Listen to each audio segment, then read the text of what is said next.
আসসালামু আলাইকুম। আজকে দেখাচ্ছি অসম্ভব মজার সবার প্রিয় এবং পছন্দের সবজি রান্না। আমরা প্রথমে কিছু বুটের ডাল ভিজিয়ে রেখেছিলাম, এখন ধুয়ে নিয়েছি। এখন বিভিন্ন রকম সবজি দিয়ে আমরা একটা সবজি রান্না করব। সেখানে আছে পাতাকপি, মিষ্টি কুমড়া, বেগুন, পেঁপে, সব রকম সবজি, অর্থাৎ আপনাদের হাতের কাছে টমেটো, যত রকম সবজি থাকে সবগুলি সবজি দিবেন। আর তারপরে এর মধ্যে কিছু পেঁয়াজ, কাঁচামরিচ, লবণ, আদা চামচ হলুদ গুঁড়ো, আদা চামচ ধনে গুঁড়ো, আদা চামচ জিরা গুঁড়ো, আদা চামচ রসুন, সব কিছু দিয়ে আমরা অল্প পানি দিয়ে এটা একটু রান্না করব। যখন পানিটা একটু কমে যাবে এবং সবগুলো সবজি একটু হবে, সিদ্ধ হয়ে যাবে মোটামুটি, তখন আমরা এখানে পাশাপাশি তেল দিয়ে দিব। তখন এটা খেতে অসাধারণ লাগবে। এভাবে আস্তে আস্তে জাল হয়ে পানিটা কমে যাচ্ছে এবং সিদ্ধ হয়ে যাচ্ছে।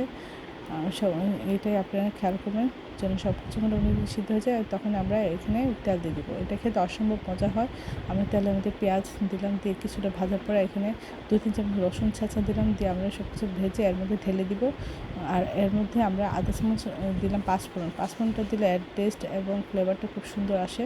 আশা করি আপনি এইভাবেই করবেন। এভাবে করলে ভাত রুটির সাথে অসাধারণ লাগে। এই রেসিপিটা আপনি একবার হলেও ট্রাই করবেন। সবাই আমার চ্যানেলটি লাইক করুন, শেয়ার দেবেন, সাবস্ক্রাইব করবেন। আমার প্রিয়জনকে বেশি বেশি করে শেয়ার দেবেন। আমার চ্যানেলে সব রকম রান্নার রেসিপি রয়েছে, আশা করি দেখবেন।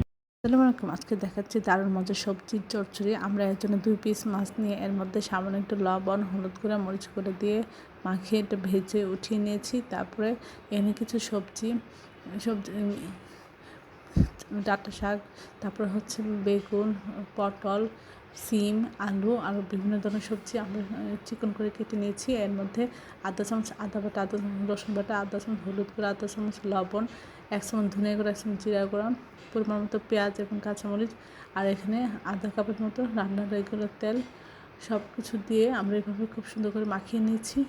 আর এর মধ্যে দিয়ে দিয়েছি যে মাছ ভেজে নিয়েছি, সেই মাছ কাটা ছাড়িয়ে আমরা এর মধ্যে দিয়ে আমরা এটা জাল করে নেব।